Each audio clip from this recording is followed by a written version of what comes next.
Oke, baik. Assalamualaikum warahmatullahi wabarakatuh. Good morning, everyone. Selamat pagi. Thank you so much. Okay, today is still our lecture, and our course is statistic. Sorry sekali kalau nanti videonya is late to be upload. Karena saya kira mata kuliah pertama yang saya ajar di hari Senin itu adalah literal reading. That's why I remind my student. Okay, the student of second semester to prepare and to join Zoom meeting. Tapi kemudian apa namanya? Mereka then remind me that okay, my course for literal reading itu after zuhur. Makanya saya buru-buru ingat bahwa yang pertama kali saya ajar adalah statistik. Baik, okay, let's have a look. Mari kita masuk pembahasan kita hari ini. Pembahasan kita hari ini adalah types of data, ya, jenis-jenis data atau scale of measurement. Nah, ini apa fungsinya? Nanti kita akan bahas, ya. Tapi sebelum masuk ke dalam types of data, ya, ada hal penting lain yang harus saya sampaikan, yakni terkait dengan Mister, kan kami selama ini sudah belajar mata kuliah statistik atau mata kuliah quantitative research. Tapi kami tidak pernah melihat atau mengetahui sistematika penulisan untuk penelitian quantitative research ini. Nah, makanya hari ini sebelum masuk ke dalam types of data, saya akan memperlihatkan apa saja yang dijadikan acuan atau apa saja bab dan subbab dari penelitian kuantitatif data. Sehingga nanti kalau misal kalian mau mengajukan skripsi dan ternyata kalian meneliti dan menggunakan quantitative research, kalian akan tahu bagaimana dan sistematika penulisan skripsi tersebut. Ya. Nah, dari sistematika tersebut kita akan menentukan fokus kita dalam penelitian kuantitatif itu di mana saja. Karena kan ada 6 chapter. Apakah kalau mata kuliah kita statistik itu cover from the first chapter until the sixth one? Apakah begitu? Kan tentu tidak. Nah, makanya nanti pokok pekerjaan kita hanya ada 3 hal yang nanti akan kita lihat sama-sama. Good. Saya share screen dulu ya. Ya. Oke, baik. Ini kan judulnya types of data ya, tapi kita masuk ke sistematika penulisannya dulu. Bentar. Good. Nah, ya di mana-mana ya mesti sebelum kalian tahu bagaimana cara menganalisis data, menarik kesimpulan, saya ingin kalian melihat ini dulu. Jadi kalau kalian sudah melihat ini, nanti kalian akan tahu, punya gambaran kalau mau membuat atau menulis penelitian kuantitatif, apa saja yang harus dilakukan. Kemudian bab-bab apa saja yang harus dipersiapkan. Ya. Nah, saya tidak tahu mestinya dibahas dalam proposal penelitian, mata kuliah proposal penelitian ya. Tapi untuk quantitative research saya akan bahas di sini biar kalian paham karena beberapa sistematika memang beda. Good. Akan ada 6 chapter, there will be 6 chapter ya. Masing-masing chapter itu ada subbabnya ya. Yang pertama di chapter 1 untuk penelitian kuantitatif. Format ini dipakai dalam baik itu ex post facto, baik itu korelasi atau baik itu eksperimen. Jadi ini format yang memang sesuai dengan untuk 3 penelitian tersebut. Nah, kita mulai ya. Chapter pertama itu ya penting chapternya adalah introduction, perkenalan ya. Kemudian salah satu subbabnya adalah background of the study. Jadi latar belakang penelitian. Biasanya latar belakang penelitian dalam penelitian kuantitatif itu berdasarkan beberapa. Jadi beda latar belakang penelitian kuantitatif dengan kualitatif. Saya beri contoh, kalau semisal kualitatif seperti yang mix method kualitatif dan kuantitatif seperti PTK, penelitian kelas. Itu biasanya berdasarkan preliminary study. Jadi dia melaksanakan studi, kemudian diketahui bahwa siswa mengalami kelemahan di sini dan dilakukanlah untuk dilakukan perbaikan dengan teaching method tertentu, ya. Tuh. Bagaimana dengan background of study di penelitian kuantitatif?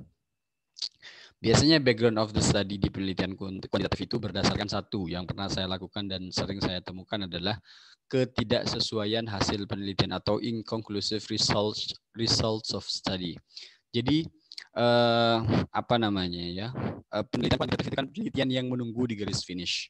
Jadi bedanya kualitatif dan kuantitatif adalah kalau kualitatif si peneliti starting from the first time, jadi dia mengikuti langkah proses, ya. Itu kenapa kalau semisal kualitatif itu dikenal dengan by process, sedangkan kuantitatif itu by product, ya.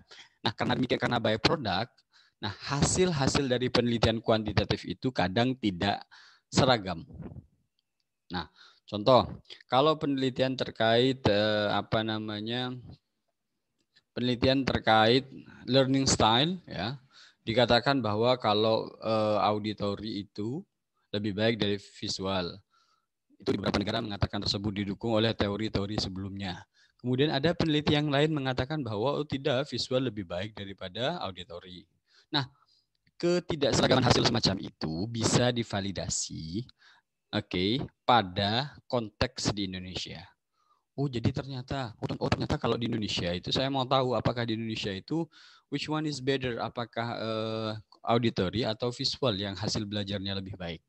Nah, divalidasilah dalam konteks Indonesia.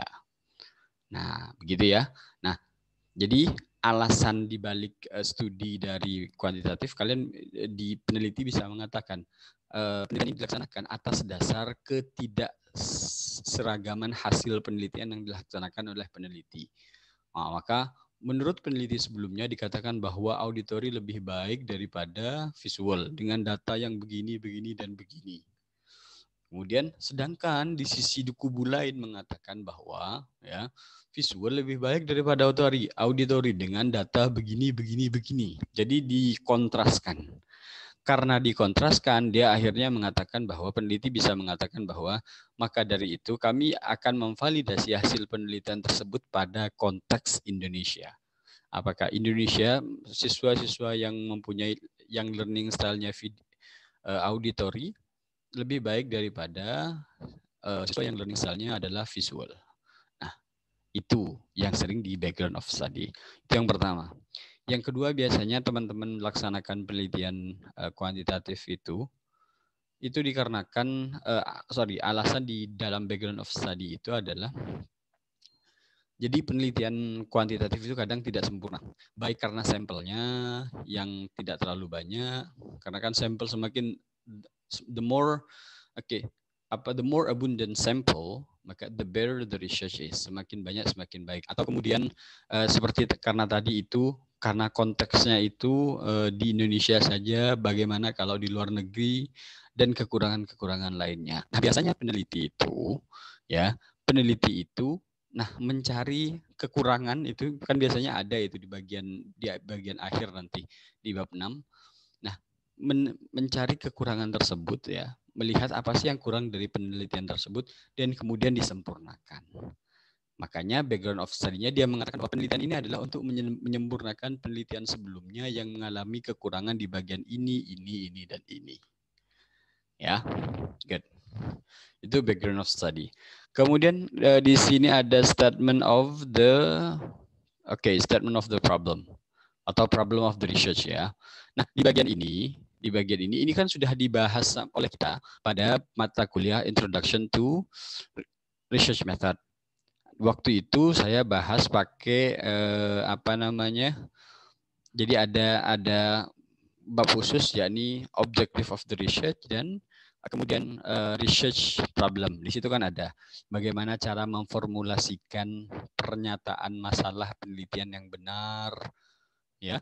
Kalau semisal kuantitatif, kalau semisal eksperimen tentu berbeda dengan eksperimen tentu berbeda dengan korelasi. Kalau korelasi biasanya is the bigger is the more motivated student, the better the result of the study, begitu. Ya, kalau misal kuantitatif kan, kalau misal eksperimen kan beda. Do the students taught by using jigsaw are achieving better score than those who are not, kan begitu. Jadi kan beda. Ini sudah menjadi bahasan kita waktu itu. Kemudian di objective of the research itu juga sudah, jadi kalau di atas itu berupa pertanyaan, di bawahnya itu berupa pernyataan dan harus sama. Jadi antara statement of the problem dan the objective of the research itu harus sama. Hanya bedanya yang statement of the problem atau problem of the research itu pertanyaan, sedangkan the objective of the research itu pernyataan. Ya.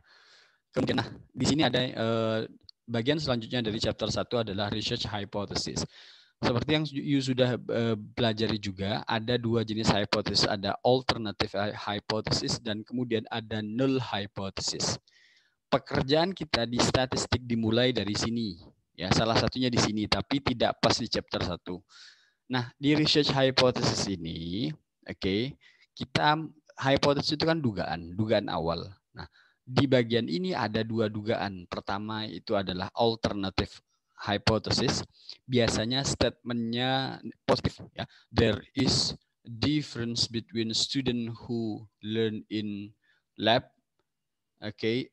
and students who learn in conventional classroom. Biasanya statementnya positif. Nah, itu kalau alternative hypothesis. Di bagian research hypothesis ini kita juga harus memformulasikan sebuah hypothesis yang dikenal dengan null hypothesis.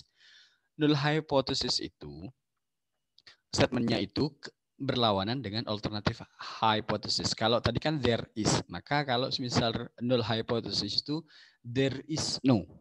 There is no difference atau there is no difference between students who are taught in lab dan student who are taught in conventional classroom.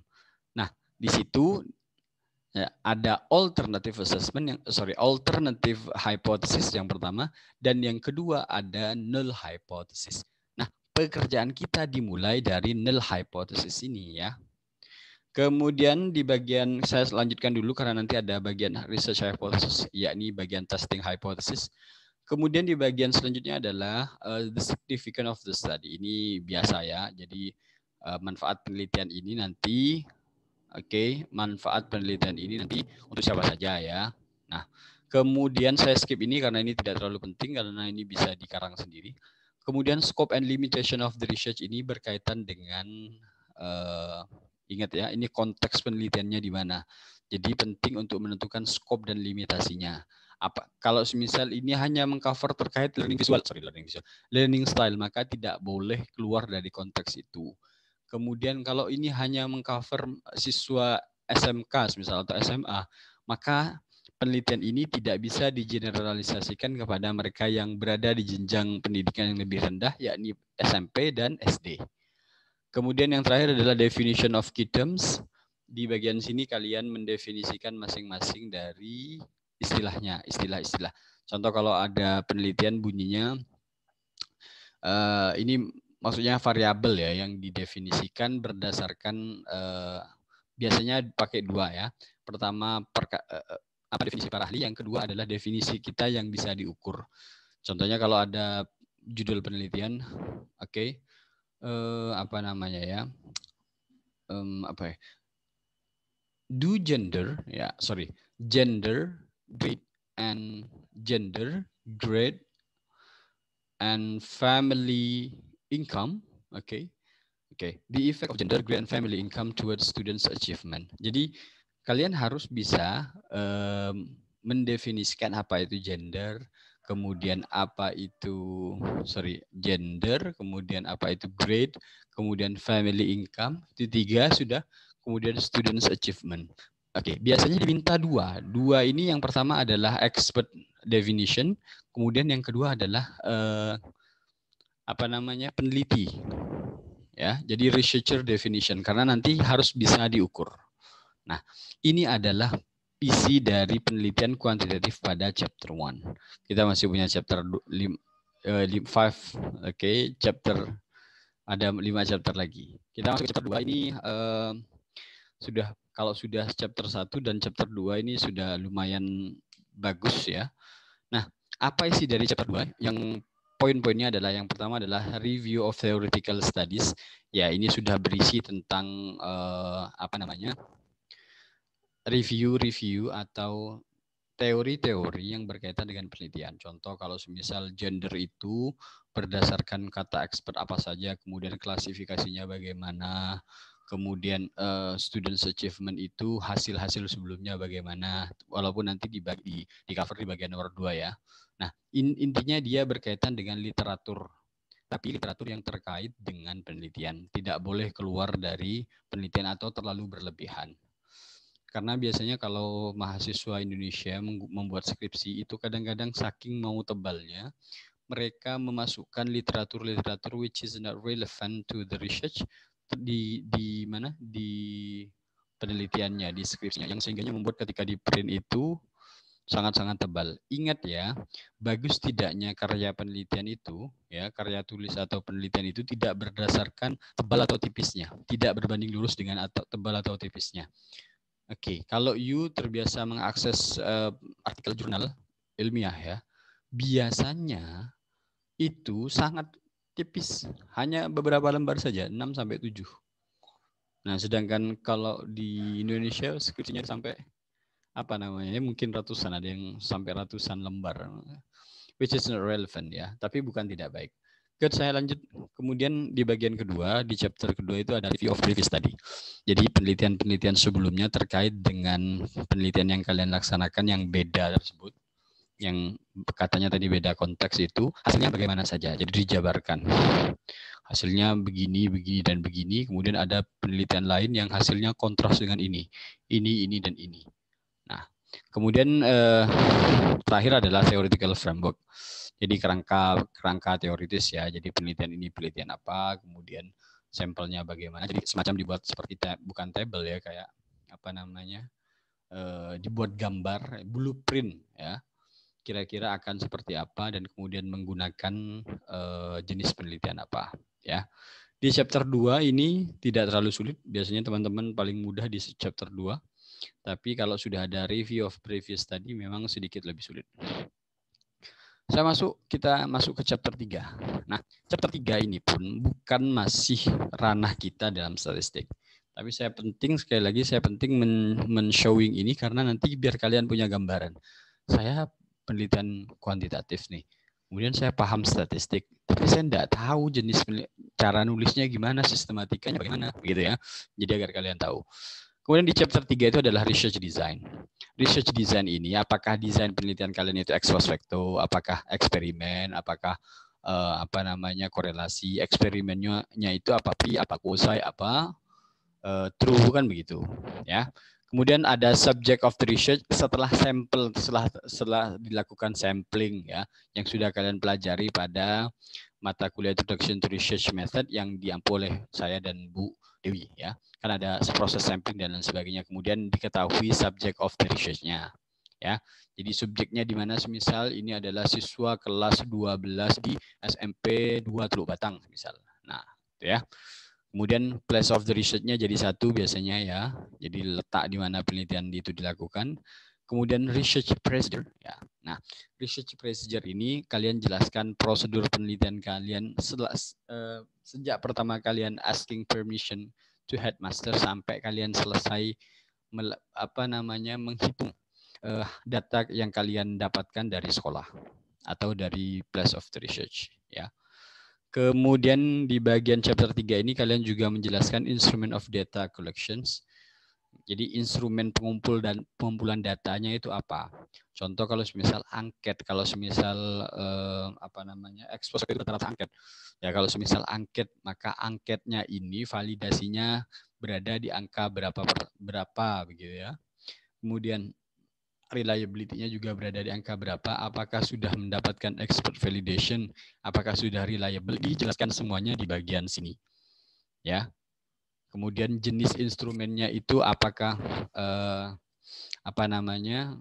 penskorannya, apakah semisal ada range skornya dari 1 sampai 5. Nah, 1 itu kalau semisal sangat baik, 2 itu baik, kemudian 3 itu cukup, ya, 4 itu kurang baik, 4 itu kurang baik, 5 itu sangat kurang baik, maka itu juga dijelaskan di bagian instrument of data collection. Kemudian juga diberikan bukan table ya, semacam footnote begitu, bahwa kalian juga sudah melampirkan instrumen penelitian kalian. Karena, kenapa demikian? Karena sebelum chapter 3 ini selesai, instrumen itu harus sudah selesai. Sebelum ya chapter 3 dan lanjut ke chapter 4 ya. Setelah ini ya, chapter 3 selesai, maka instrumen data collection kalian juga harus selesai dan harus dilampirkan. Ya. Kemudian kalau misal kalian sudah tahu instrumen data collection, ini enaknya kalau kuantitatif kita sudah bisa menentukan data analisisnya. Contoh penelitian ini menggunakan pre-eksperimen.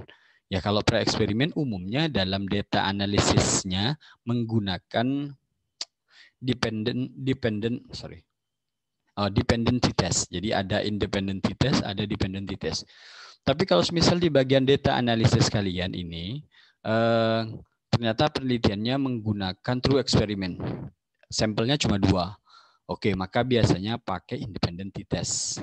Tapi kalau misal sampelnya lebih dari 2 atau 3 misal, maka kalian pakai yang namanya ANOVA.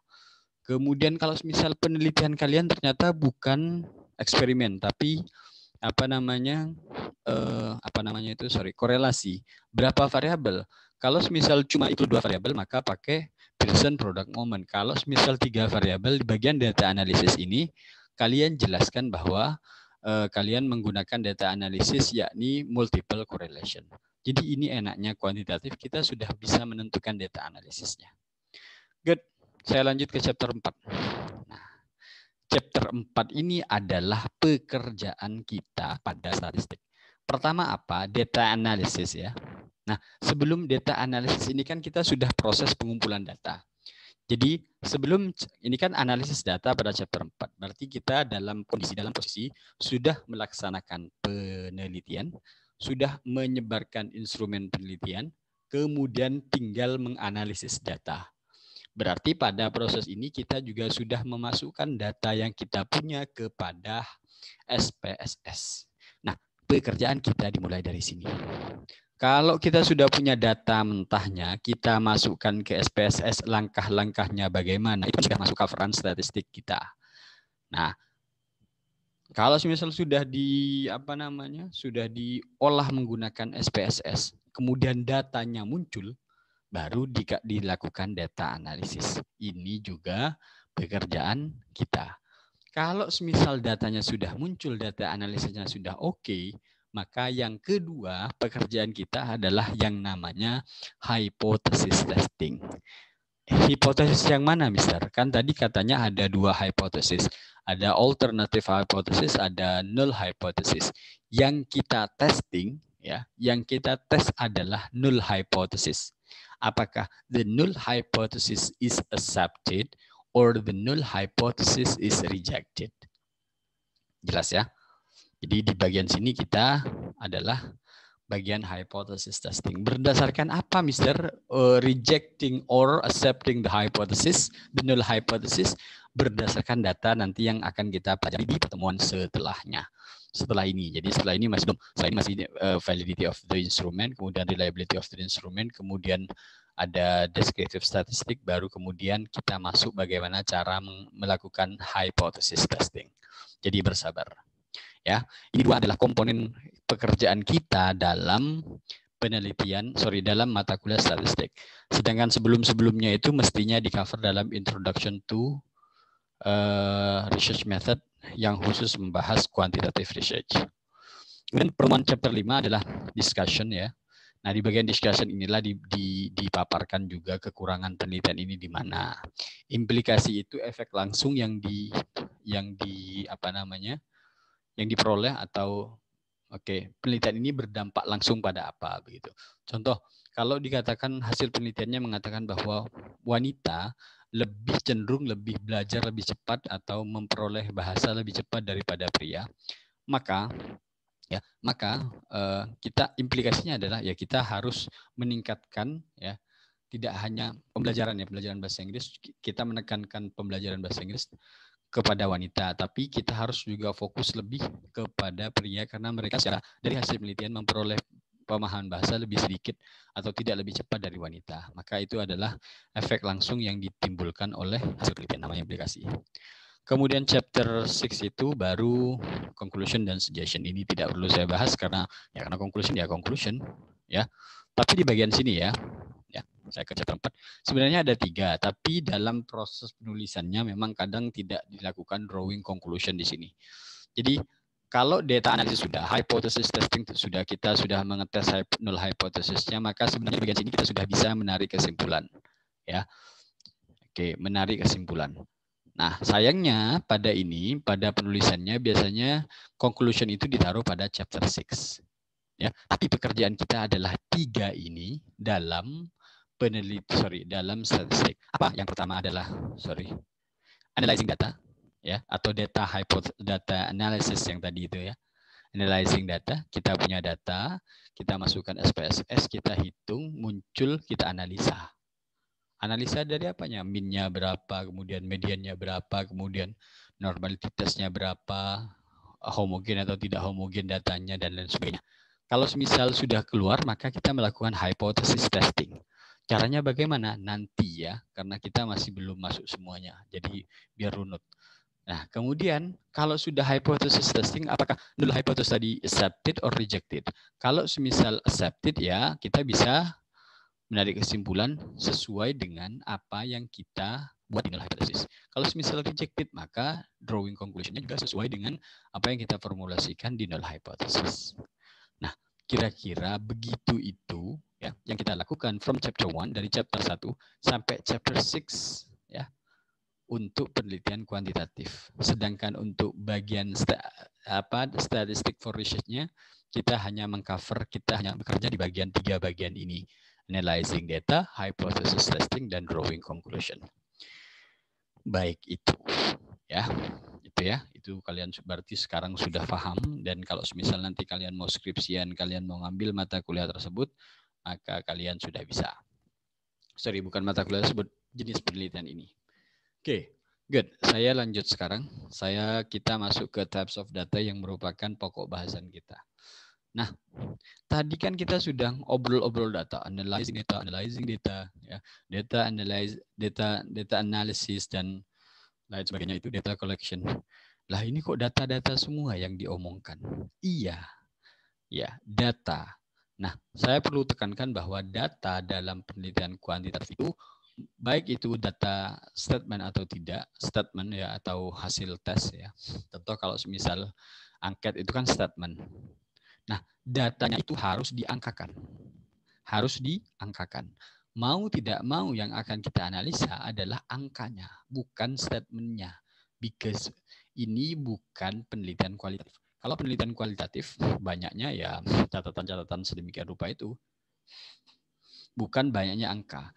Nah ini walaupun statement, kita harus menjadikannya angka. Dengan cara apa? Ya, banyak caranya nanti kalau kalian sudah melihat angket ya. Jadi biasanya ada angka 1, 2, 3, 4, 5. Ya.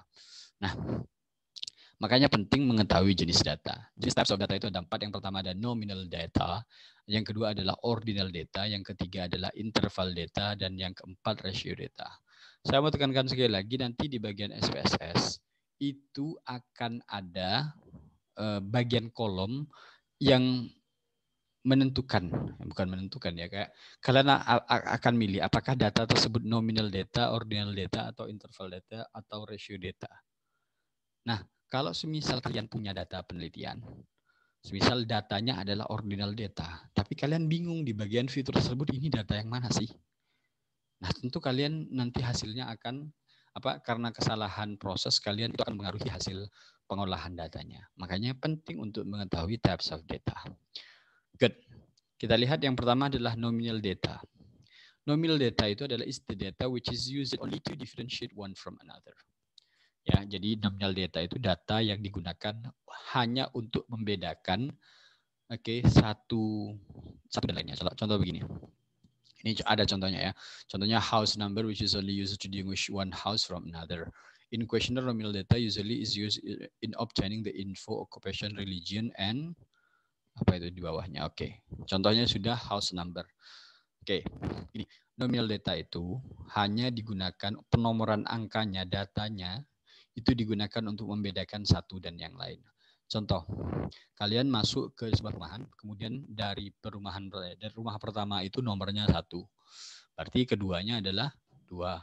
Rumah ketiga 3 sampai 50 rumah di dalam perumahan tersebut nomor rumahnya 50. Ya. Sekarang saya tanya, apakah perumahan nomor 1 itu lebih kecil daripada perumahan yang rumah yang nomornya 20? Kan tidak. Ya. Nah, gunanya nomor rumah itu apa? Ya hanya untuk membedakan antara rumah yang ini, rumahnya Pak Joko dan rumahnya Pak Doni. Rumahnya Pak Joko, rumahnya nomor 1. Rumahnya Pak Doni, nomor rumahnya 20. Tidak berarti rumahnya Pak Joko lebih kecil 20 kali lipat dibanding rumahnya Pak Doni. Jelas ya? Jadi ini yang dinamakan nominal data. Ya, beda. Nominal data ini seperti nomor sepatu. Coba nomor sepatu itu kan ada 37, 38, 39, 40, 41. Coba, apakah nomor sepatu yang 39 dan 40 itu hanya untuk membedakan satu dan lainnya? Kan tidak. Kalau pada nomor sepatu, ya, kalau nomor sepatu nomor 39 tentu lebih kecil dari 40. Nomor 42 tentu lebih besar dari nomor 41. Itu beda datanya lagi. Ya, jelas ya. Makanya untuk nominal data itu hanya ya data yang digunakan hanya untuk membedakan satu dan yang lainnya. Ya. Good. Saya paham ya. Pekerjaan. Ini data-data yang biasanya dikuesioner adalah pekerjaan, agama dan lain sebagainya. Kita masuk yang kedua adalah ordinal data. Ya. Kalau tadi nominal data itu adalah data yang hanya untuk membedakan satu dan lainnya, untuk ordinal data kita sudah punya dua karakteristik. Ordinal data is the data which is used to differentiate one from another. Jadi fungsinya sama dengan nominal data di sebelumnya. Kemudian 2, to tell us the direction of the difference. Ya. Untuk memberitahu kita arah dari perbedaan tersebut. Contoh ya, ada sebuah kontes kecantikan. Kalau di Indonesia itu ya ada Miss Indonesia, ada apa lagi ya? Apa ya selain Miss Indonesia ya Putri Indonesia kan begitu. Nah, ini contohnya ya. Nah, dikatakan bahwa skor dari jadi ada 4 peringkat ya, Nika, Vera, Tika dan Lia. Nah, juara satunya si Nika, juara 2-nya si Vera, juara 3-nya si Tika, juara 4-nya Lia. Nah, di bagian ordinal data ini katanya ada 2 untuk membedakan satu dan yang lainnya. Ya sudah, Nika dan Vera, Tika dan Lia ini juara satunya ya Tika, juara 2-nya ya Vera, juara 3-nya ya Tika, juara 4-nya ya Lia. Ya, ini sudah membedakan antara satu dan lainnya. Kemudian to tell us the direction of the difference. Juara satunya siapa? Nika. Juara 2-nya Vera. Jelas perbedaannya, gitu ya. Ini juara 3-nya siapa? Tika. Juara 4-nya siapa? Lia. Nah, ini jelas perbedaannya. Ini data yang kita ketahui dengan ordinal data. Ya. Get. Kita masuk ke yang ketiga. Ketiga itu adalah interval data. Interval data itu adalah kalau tadi apa namanya nominal data itu satu karakteristik, oke, kemudian apa namanya ordinal data itu 2 karakteristik, yang ketiga adalah 3 karakteristik. Interval data adalah which is used to 1 differentiate one from another, 2 tell us of the direction of the difference, 3 tell us the amount of the difference. Kalau tadi itu kan ya hanya membedakan siapa sih juara satunya, juara 2-nya siapa, juara 3-nya siapa, kan begitu. Tell us the direction of the difference. Kalau nomor 3 itu seberapa jauh perbedaan mereka. Jadi sudah diskorkan. Ya, contoh, the score tadi kan juara satunya kan si Nika, juara 2-nya Vera, juara 3-nya Tika, juara 4-nya Lia. Nah, ini yang tadi penyebutan nama saya juara 1 Nika sampai juara 4 Lia itu sudah memenuhi 2 kriteria. Ya. To tell the amount, to differentiate one from another, kemudian tell the direction of the difference. Nah, kalau skornya demikian, ya, perbedaan antara juara 1, juara 2, juara 3 dan juara 4 itu kata perbedaannya, jumlah perbedaannya berapa? Itu yang dimaksud dengan poin nomor 3. Contoh Nika itu 100, ya nilai kecantikannya 100, Vera itu 80. Maka bedanya berapa? 20. Sedangkan untuk juara 3 si Tika itu kalau bedanya ke Vera itu 5, cuman kalau ke Nika itu 25. Kemudian Lia. Lia itu kalau misal ketika juga karena dia juara 4, bedanya cuma 5 poin. Kalau Vera itu 10 poin, kalau ke Nika itu 30 poin. Nah, ini kan kita mengetahui jumlah perbedaannya. Tidak berhenti untuk membedakan mana Nika, mana Vera, mana Tika, mana Lia. Tidak hanya membedakan siapa juara satunya, Nika, Vera, ya. Oke, kemudian Tika juara 3, 4 Lia. Tidak, tapi kita tahu jumlah perbedaannya, ya, perbedaan nilai kecantikannya berapa. Ya, jelas ya. Nah, tapi kelemahan interval data ini satu, ya. Ini yang tidak dikatakan bahwa tidak memiliki absolute zero namanya. Contoh begini. Kan Nika ini kan cantik ya, 100. Terus seandainya di sini ada kontestan kelima, ya. Kontestan kelima ini yang dapat juara 5 dan nilainya adalah 50. Nah, di bagian sini tidak berarti kalau misalkan di nomor 5 ini namanya Julia. Nilai skor kecantikannya 50. Tidak berarti Julia yang punya skor 50 ini, oke, kalau kita punya Julia itu punya Nika 1. Kan kalau Julia 2 itu kan 100. Kalau Julia digabungkan jadi 2 itu jadi 100 nilainya. Nilai kecantikannya jadi 100. Tidak demikian. Kenapa? Karena dia tidak punya kekurangan, yakni tidak memiliki absolute zero. Nah, yang melengkapi itu adalah yang ratio data, ya. Ratio data itu which is used to differentiate one from another. Ini seperti yang pertama tadi. Tell us the direction of the difference. Seperti yang kedua tadi. Tell us the amount of the difference. Bedanya di mana, ya. Has absolute zero. Ini yang menentukan. Contoh.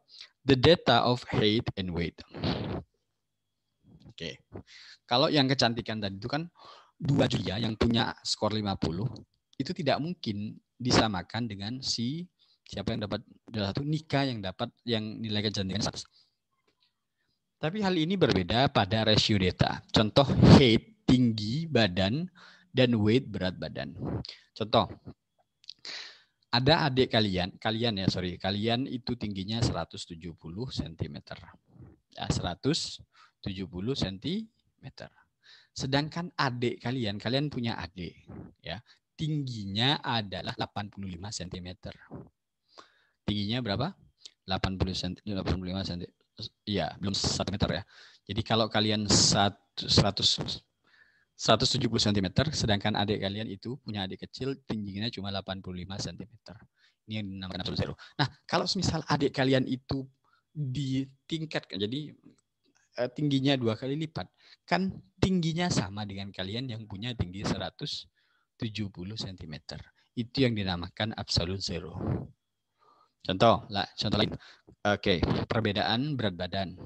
Ya, berat badan saya itu adalah hampir 80.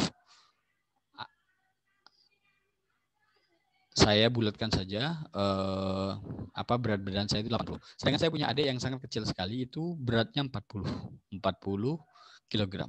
Nah, kalau dijadikan 2 kali 40 kg itu bisa pada? Bisa pada data yang merupakan dia masuk dalam kategori ratio data. Karena tidak semua data itu adalah ratio data, nominal data, ordinal data, atau interval data. Karena jenis datanya beda-beda, makanya perlu kita ketahui ini. Khusus untuk berat badan seperti tadi, kalau saya 80, adik saya 40, ya kalau misal 2 kalinya adik saya, ya beratnya sama dengan saya. Ya, 2 kalinya adik saya 40, kemudian dia punya 2 kali beratnya, ya 40 tambah 40 ya 80, sama beratnya sama saya. Hal ini tidak bisa di-apply pada interval data. Hal ini juga tidak bisa di-apply dalam ordinal data dan juga dalam nominal data. Nah, itu kenapa penting kita mengetahui mana data yang kita kumpulkan. Kan tadi selalu saya bilang bahwa quantitative research itu selalu numerical data. Mana data angka tersebut yang masuk dalam nominal data, ordinal data, interval data, atau ratio data. Karena ini akan mempengaruhi proses pengolahan data kita. Ya. Oke, saya rasa itu sangat jelas sekali. Kalau misalnya nanti kurang jelas, silahkan ditanyakan di grup. Kita bisa diskusi lebih lanjut. Thank you so much. I'm gonna see you again next meeting karena saya ada pekerjaan lain hari ini yang harus saya selesaikan lagi. Nah, itu saja dari saya ya. Thank you so much. Kalau ada pertanyaan silahkan ditanyakan di grup boleh. Kemudian nanti mungkin saya akan ngasih tugas untuk kalian lakukan. Itu saja dari saya. Thank you so much. See you next meeting. Assalamualaikum warahmatullahi wabarakatuh.